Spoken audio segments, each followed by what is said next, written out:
sure.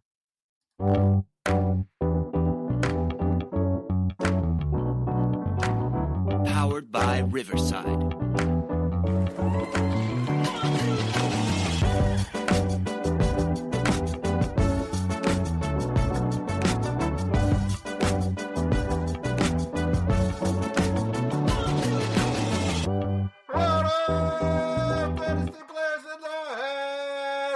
It's the Dynasty front office, and we are building you championships one trade at a time. This is the trade banger of the week, the deal that's too good, too bad, or just too wild not to talk about. If you've got a trade that shook up your league, send it our way. It just might be next week's banger. What's up, guys? What's up, Chad? What's up? What's up? Nothing much, man. I'm back. You're back. We're all here to talk about trades. It's a good night. Chad, do you consider yourself a millennial? A millennial? Yeah. Well, he is a millennial. I am. Yeah. Okay. I don't think I have a choice. Because we got the little millennial pause there before you started. I don't know what that is. Of course you don't, Boomer. Gosh. All right. Well, I'm just gonna go ahead and talk about a trade. Okay. So we had a submission by our friend Steve. We're actually not really friends with him. We don't really know him, but Steve did send us a trade. He's our friend. And if he sent us the trade, he's our friend. Yeah, I'm here for that. I'm here for that. Yeah. It is a good trade though. So thanks for that, Steve. Here's the email Steve sent in. He says, well, here we are. What's up, guys? I just made a trade, and I need you guys to tell me how I should feel about it. I sent Lamar Jackson, and I received Trevor Lawrence and the 106. He wrote a little bit more here. He said that he's not all out on Lamar, but he's just been getting into his own head about this Harbaugh news, with Harbaugh just being fired. It actually happened today.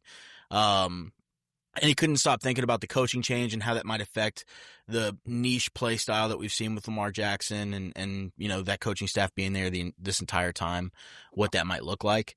He said that he likes what he saw from Trevor Lawrence this year. He said it felt steadier than what we've seen in the past, and he likes that they're going in the right direction. Hunter coming back healthy, BTJ maybe getting back to form in year 3. Maybe that's a thing. It just feels like there's some room for growth there, Steve says. The 106, he says that's what pushed it over the edge for him. He said he's kind of spreading the risk out. He feels Lamar's a bit of a risky asset, and the 106 tied with Trevor. He just feels, you know, that safety net makes him feel better about the move. He wants to know if this is a smart move, or did he trade away the MVP just because they had a down season and Twitter told him coaching changes are bad? Appreciate the show, Steve. Thanks again, Steve. We appreciate it. Yeah, that's an interesting trade. It seems crazy because you think about this kind of trade, you know, even 4 or 5 months ago, and it seems, you know, completely lopsided, right? Trevor Lawrence has kind of gotten the old, you know, one season catapult to the top of the boards here. Are we making a mistake here, Austin, with the evaluation? Is this just too quick, too fast? We need to slow down a little bit with Trevor? We definitely could be. But from what we've seen since the offense has really turned it on from pretty much that bye week on, I mean, it's a top, borderline top 5 offense without either of his best weapons at the receiving room. So maybe not. I mean, maybe this is what we expect from Trevor Lawrence with Liam Cohen. But yeah, I mean, it's scary. I mean, if you hit on the 106, you feel a lot better about it. But if you don't, then yeah, you'll probably be regretting it next year when Lamar is healthy. It's interesting because a lot of you would say the positives about the offense are things that are not really clicking yet. You know, Steve mentioned BTJ, mentioned Hunter and his injury potentially getting healthy next year. Is it something that we should maybe be concerned about, where they try to force things to come together and it maybe is starting from ground zero essentially? Like, you know, a lot of the things that Trevor was doing right this season maybe take a backseat to them trying to make that next step. Is that a thing, or is that just something that I'm kind of worrying myself about? I don't think so. I think what you would see is a healthy Travis Hunter in basically the Parker Washington role, which, as good as Parker Washington has looked, Travis Hunter is a better talent than Parker Washington is. So you should see more explosiveness there. Really, the biggest question mark for that offense is how can BTJ fit in it, or does he fit in it? With Jacoby Myers being re-signed, they got to do something with ETN this offseason, whether that's re-sign him or not. They struggled on the ground to begin with, but the offense has moved through the air, and that's a good sign for Trevor Lawrence. I like it. I've got to go ahead and ask the Lamar Jackson guy about Lamar Jackson, right? Jesse, what's going on, man? Knee-jerk What are we reaction. doing here? That was a knee-jerk reaction. So, coach gets fired. You trade Lamar same day. I mean, we don't even know who the new coach is going to be. We don't know who the new OC is going to be. I will say I'm upset. I don't like the firing. I think Todd Monken did a great job. I think he did way better job than Greg Roman. He took Lamar to elite status. And if you look at their weapons, they don't have elite weapons outside of Derrick Henry. Right? So Henry does open things up quite a bit for him. But as far as Zay Flowers is you wouldn't call him an elite weapon. He's a good weapon.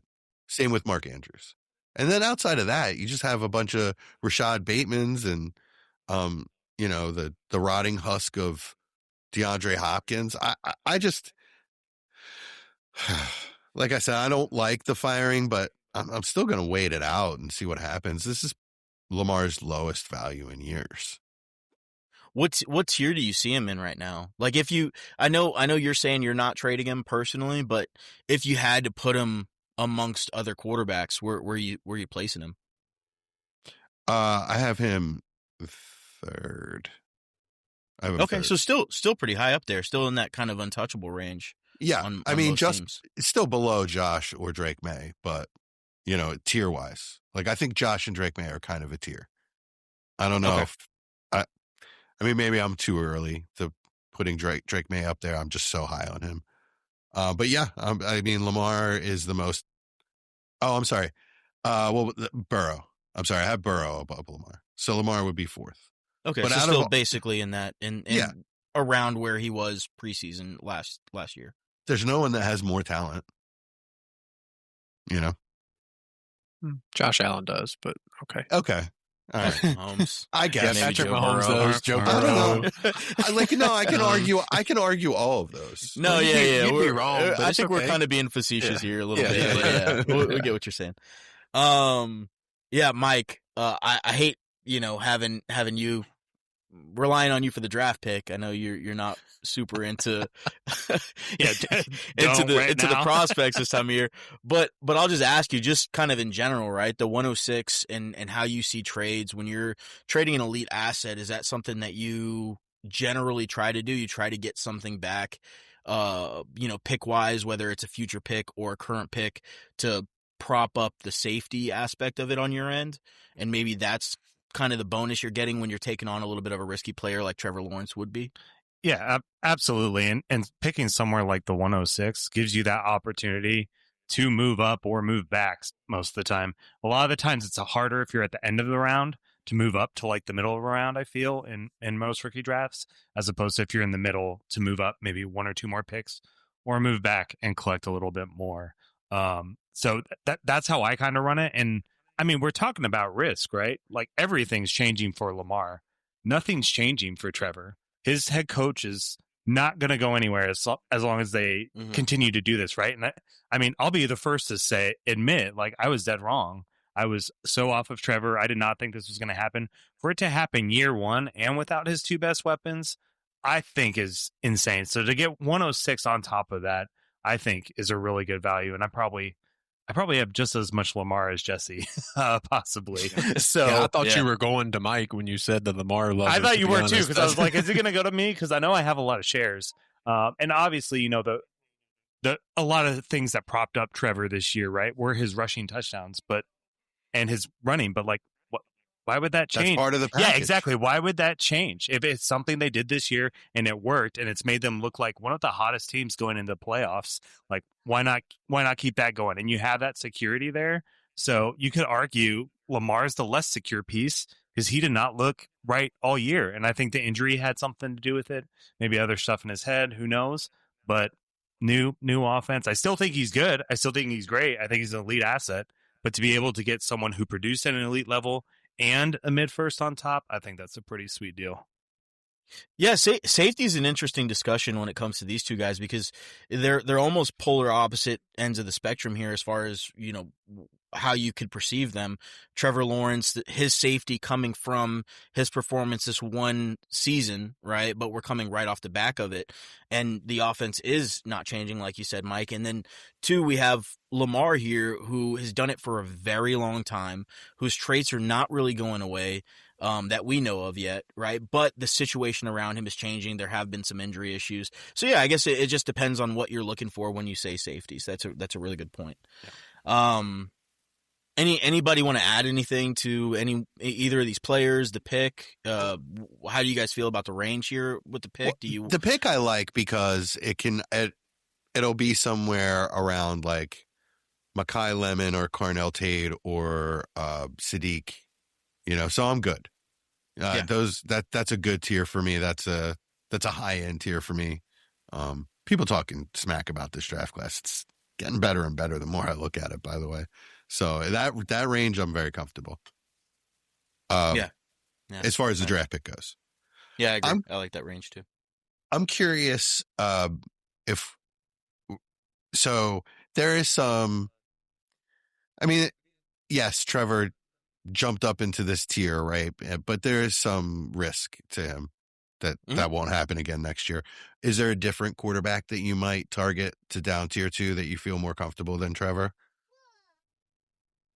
That you can get similar kind of deal. I'm curious if you guys, like Caleb, would you be more comfortable doing it for Caleb? Yeah. But I don't think I think you're paying more to expensive. Get Caleb. Yeah. You might get like an early first with that, or early second with that, if much at all. Yeah, another name to me was maybe Purdy. Maybe that might be kind of where you're looking at. That's the next one I was going to ask about. Interesting. Are you guys? So you guys have Purdy and Trevor Lawrence kind of in a similar range right now? Yeah, Purdy's below him, the same tier. Yeah. I was gonna say same tier probably, but like I'd probably like that to be like the 104 maybe instead of the 106 if it was Purdy. Okay. And what if it was Herbert? Yes, I would love that. I would love I that. think you're paying more. I think you're paying. Yeah, more. but what is that pick now? Is that similar like to Caleb for me? That early second probably. Early second. Yeah. Okay. Would you do that? Yeah, absolutely. I would do that way sooner than I would do this deal. Yeah, I think it's really just depending on how you feel about the draft class, right? Like if you're pretty high on the class and or people that you are in your league are really high in the class, you feel like you can get something really nice out of the 106 because you don't have to sit there and make the pick. Then I mean, maybe this is the deal for you if you believe in Trevor. So it's interesting. It's a really interesting deal. I don't know what side I would take right now, but it doesn't matter because I'm gonna push it over to you guys. Mike, would you make this deal that Steve made? He acquired Trevor, right? I always forget at the end when you ask me. He did. All right, yeah. I'll take the Trevor in the pick. What about you, Jesse? I'll take Lamar. Austin? So no, I would not. I think Lamar, but it's a really good trade. Like if somebody sent me that exact trade, I'm gonna sit there. Like I'm bad about putting 48-hour timer on trades. You'd message us. Yeah, absolutely. Like I would want to talk it out. I am thinking. I would want to talk it out. Like if somebody sent one of them 2-day timers, like I do on a lot of trades, it would probably sit there for a day and a half while I just thought about it and just tried to think of my avenues of what I thought. That's a really good trade. But no, I think I would keep Lamar because I feel like there's a very high possibility his value rises up to what we were at, and also a possibility that Trevor's comes back down to earth to some extent. Okay. All right. Well, yeah. Steve, appreciate you sending that in to us once again, man. if anybody wants to send us a trade banger, we're always excited to talk about these. If you've got a really interesting trade that hits your league, send it in. Discord, chat, email. You can reach us at dynfo.official@gmail.com. All right, boys. Been fun. Ladies and gentlemen, welcome to the front office. The lights are low, the boards are lit, and the Dynasty clock is ticking. From the heart of the startup draft to the championship throne, one crew rules the long game. Give it up for the undisputed architects of empire, Dynasty front office!